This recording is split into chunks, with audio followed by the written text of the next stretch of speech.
রাধে রাধে বন্ধুরা, জন্মাষ্টমীর সারাটা দিন প্রচুর কাজ, তাই আমি সকাল সকাল পুজোটা আগে সেরে নিলাম।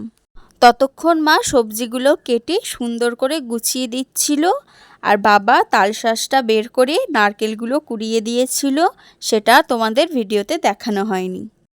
এরপর আমি ঠাকুরের সমস্ত ভোগ রান্না করে রেডি হয়ে গিয়েছিলাম পুজো করার জন্য।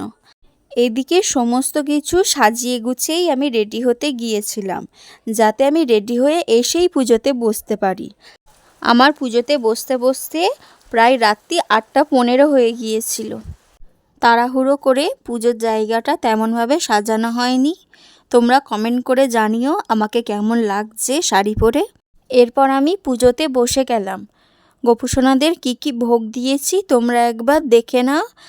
7 রকমের ফল, তালের বড়া, মালপোয়া, লুচি, খিচুড়ি, 7 রকমের সবজি ভাজা, নারকেলের নাড়ু, 3 রকমের মিষ্টি, সুজি, পায়েস, সবজির তরকারি, দইয়ের ঘোল, চিপস, চকলেট আর লজেন্স।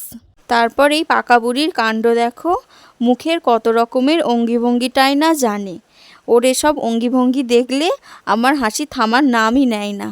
ওর এসব ঢং দেখতে দেখতে আমার সারাটা দিন কিভাবে কাটে আমি নিজেই জানি না।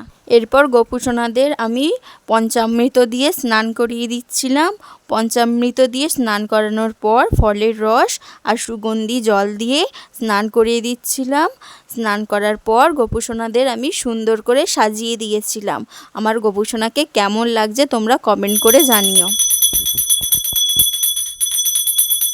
আমি এখানেই আমার ভিডিওটা শেষ করছি।